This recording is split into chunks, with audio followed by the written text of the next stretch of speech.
Hello, welcome back to the channel. My name is Iron and this is Iron's Tech. I still have a little bit of a cold. My voice is a bit croaky. I do apologize about that. Let's crack on. Today I am having a look at these three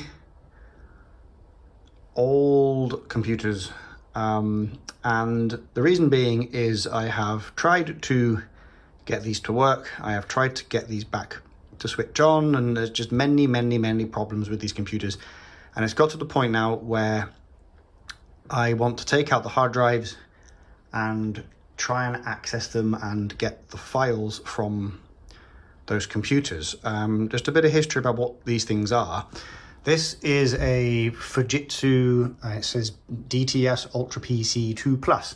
This is my partner's old computer, and she has asked me to get some photos off of this thing because it just will not turn on.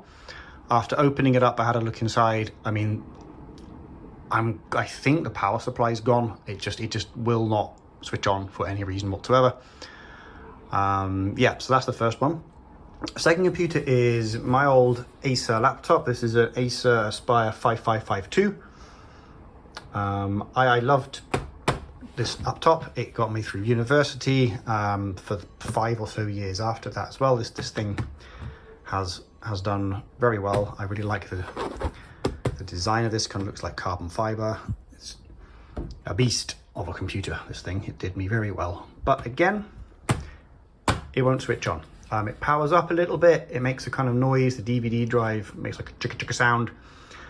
But it will not turn on. After a bit of looking inside and some Googling around, it turns out the graphics adapter is absolutely fried on this thing.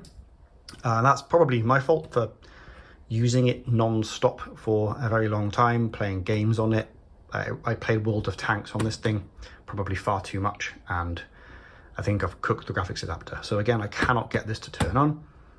And then the third computer I've got here is a little Aspire 1. This thing is so cute. I can't even open it with one hand. It doesn't want to open. It's a very stiff hinge. This thing is really old now. It has 1 gig of RAM. It has a little, I think it's got a little Atom processor. I don't know if you can see that little Atom processor. But 250 gigs of storage, which again, there are some files on here. There are some things I've stored, some old work stuff on this. I would really like to access that information, so that's what we're going to do. This one, I think I might end up coming back and having a look at restoring this, trying to get this to work. Maybe getting some new RAM, having a look at if I can find out why it won't turn on. I really like this old computer because it's so tiny and so small and cute. I think it would be a nice little restoration project, so I might come back to this one. But anyway, so those are 3 computers that I cannot get to switch on, but I would very much like to access the information on the hard drive. Let's get the hard drives out and I'll be right back. All right, so here we are. After not much of a battle, a massive battle to get these hard drives out, I have them all. So the Acer Aspire 5552 had a 320 gigabyte hard drive. It's just one of these normal little SATA hard drives. You know, you see these things everywhere. Not particularly fast as I recall. I don't think it was a very quick one, but did the job, survived a long time. So that one. The little Aspire 1, again, it had a 250 gig little hard drive. Again, it's one of these, that's basically almost the same as this one. Just got the mounting housing, I suppose that's called, attached to it. Almost the same one. I think it's, again, not particularly quick, this little hard drive. And then this thing is an absolute monster. I mean, if I pick it up, look at it in comparison, it's huge. This is a thank you. This is a 1 terabyte hard drive. This one is pretty quick. It's 7,200 RPM. Big old SATA hard drive. This was a pain in the bum to get out. I had to take the whole back casing of this thing off. It had clips all the way around. I mean, I think I broke 1 or 2 of them, to be honest. I'm just trying to get it out, and then I had to remove this huge metal housing adapter. It was not an easy thing to take out. I'm glad I'm done with that now. So yeah, I have these 3 hard drives, and what I want to do is access these to see what's on them, just try and retrieve photographs from here for my partner, and some work from this one. This, I'm just curious as to what's on it. I mean, it's, you know, I used this laptop for a very, very long time. It's been dead for a couple of years now. I just want to get on there, have a look. So I will be back with my solution as to how I'm going to get information from these hard drives.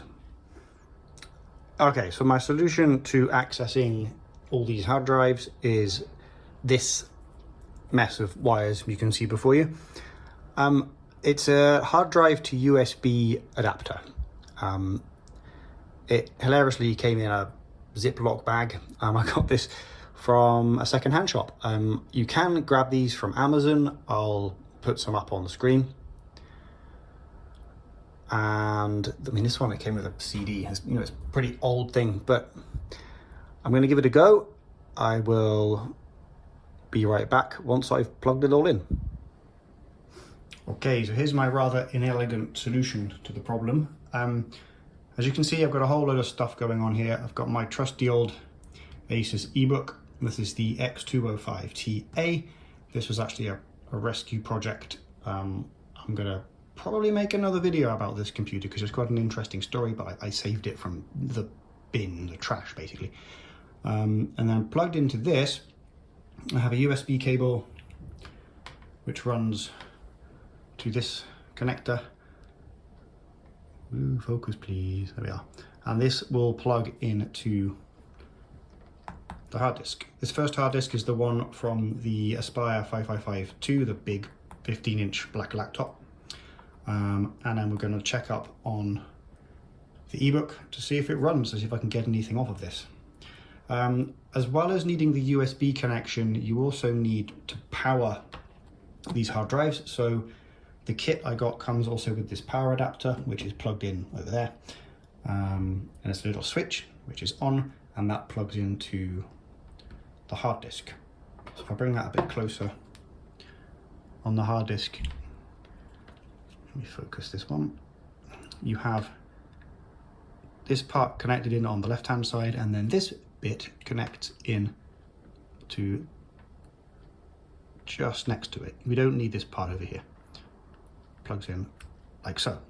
I'm going to put that down and have a look at the screen on the computer and see if anything happens. Okay, I can hear the hard drive spinning up, so something's happening. And there we are, it's loaded. Let me see what's happening over here.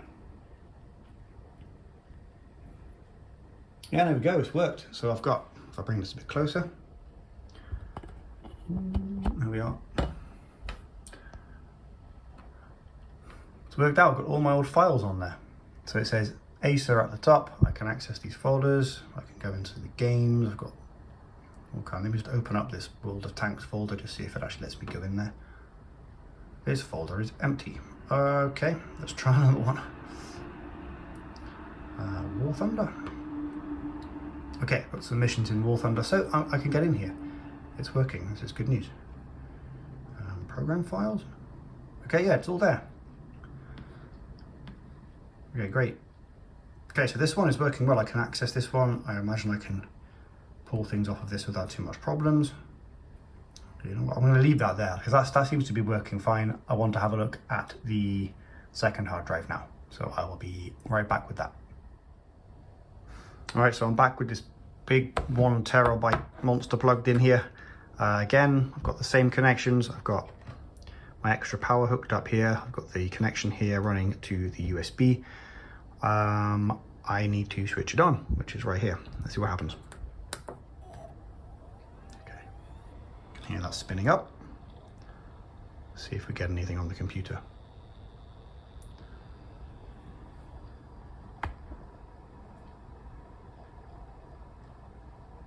Okay, we have a second local disk pop up there. All right, that's good news. Let's see if I can get into it. It does say there's a problem with the drive. but it is, oh, it has opened up. So this is from that big Fujitsu monitor computer thing. And my partner has asked me to get onto this and see if I can get any of the photos. I mean, the drive's loading great, so that's really good news. I can't see, maybe if I go into users.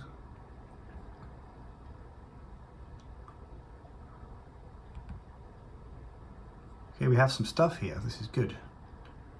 Documents. Documents.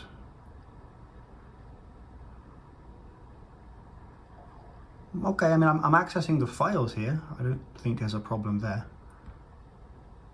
So again, this has worked fine. I can get in here, I can look around, can get into program files. Yeah, again, really good. So that's the second hard drive I can get into. This one is noticeably snappier than the first one. This thing's spinning a lot quicker. It is louder though. It's making quite a bit of noise. So again, that's the second hard drive, no problems. I'm in there, I can look around, I can access all my old data. Really good. Okay, I'll be back with the third hard drive. Okay, here is the third hard drive, the one from the Acer Aspire 1. I'm just about to plug in this cable to connect it to USB, and then we can switch on the power. Okay, that's in there, and then we just switch on the power. And let's have a look at the computer, see what happens. Again, I can hear it spinning up, so good sign.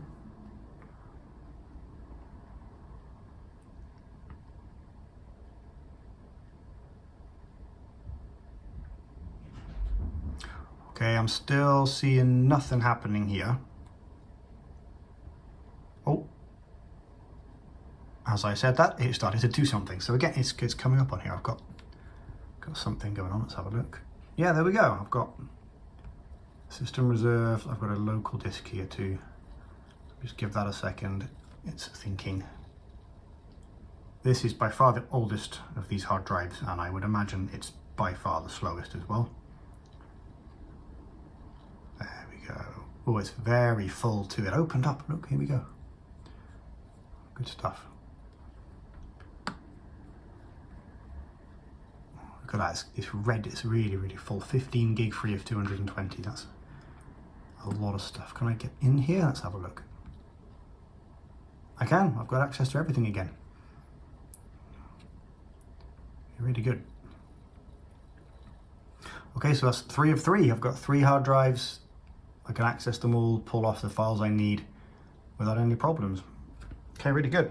That's all with this USB to hard drive adapter that I picked up from a secondhand shop for 500 yen, which is what, $5 about. I think this thing has definitely been worth it.